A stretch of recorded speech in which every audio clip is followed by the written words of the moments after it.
Baiklah adik-adik, selamat pagi dan salam sukses untuk kita semua. Hari ini kita akan berbagi kepada adik-adik semua tentang bab 1 di buku Metode Belajar Bahasa Inggris dengan Cepat. Jadi di bab 1 kita akan membahas tentang kinerja otak kanan dan otak kiri. Sebelum kita membahas itu, pertama yang kita harus tahu bahwa otak manusia itu, ya otak kita, selalu sukses lewat percobaan berkelanjutan. Ya. Jadi banyak orang keliru, mengapa harus mengulang, mengapa harus belajar di rumah? Nah inilah jawabannya. Jawaban yang sangat logik untuk adik-adik mengapa harus belajar mengulang di rumah. Mungkin adik-adik pernah mengingat atau menghafal ayat-ayat pendek Al-Quran, atau mengingat rumus-rumus bahasa Inggris, atau mengingat pelajaran bahasa Indonesia dan lain-lain. Itu membutuhkan mungkin sekitar 30 menit, 10 menit, atau 20 menit sampai kita mengingatnya. Nah, untuk mengulang kedua kalinya, adik-adik tidak butuh lagi kan waktu untuk 10 menit atau 30 menit tadi.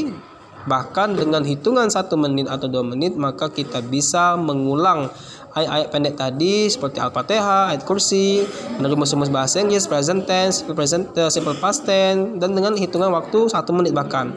Nah, otak kita itu kinerjanya seperti itu. Jadi otak kita ini adalah the father of the machine, ya, father of machines, yang menggerakkan segala aktivitas kita.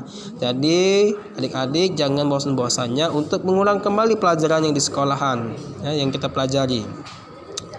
Nah, apa itu kinerja otak kanan dan otak kiri?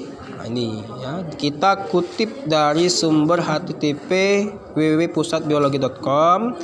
Otak kiri, otak kanan itu. Jadi otak manusia itu, otak kita ini ada 2 bagian. Yang pertama itu otak kiri dan otak kanan. Dan otak kiri itu adalah dia menganalisis, ya, analisis, sadar, matematika, penalaran, bahasa, menulis, membaca, logika, urutan, sistematis, dan kaku. Nah, jadi kalau adik-adik selama ini yang saya sebutkan tadi, yang suka membaca, menulis, dan menalar, itulah kinerja otak kiri. Nah, tapi otak kanan bagaimana? Nah, otak kanan itu kita seperti bawah sadar, ya, kreativitas, konseptual, imajinasi, inovasi, intuisi, gagasan, gambar, musik, bermimpi, fleksibel.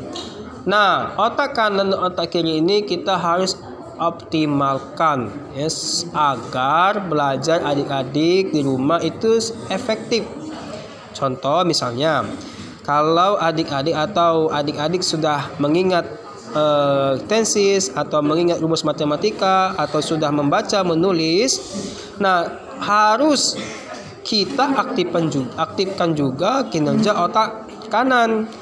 Nah, contoh misalnya kata bahasa Inggrisnya kegiatan sehari-hari di rumah, atau kegiatan yang ada di pasar, atau kegiatan yang ada di sekolah. Misalnya kegiatan di rumah itu memasak seperti ibu kita. Nah, kata memasak di rumah bahasa Inggrisnya itulah cook. Kata cook itulah yang kita harus imajinasikan dengan gambaran ibu kita lagi memasak. Misalnya kata kucing, cat, ya. Jadi kata cat itu ketika kita membayangkan atau melihat gambar cat, maka kita harus ingat cat itu adalah kucing. Nah, jadi transformasi atau transfer dari otak kiri ke otak kanan itulah yang dinamakan kinerja otak kanan otak kiri. Sehingga apa yang kita ingat, apa yang kita hafal itu terus akan terjaga. Misalnya kita di sekolah misalnya. Kita coba bayangkan kegiatan-kegiatan di sekolah. Misalnya menulis, membaca, menghitung. Nah, bagaimana imajinasinya? Nah, jadi adik-adik melihat teman-teman lagi belajar. Oh, itu katanya study. Oh, menulis to write. Dan misalnya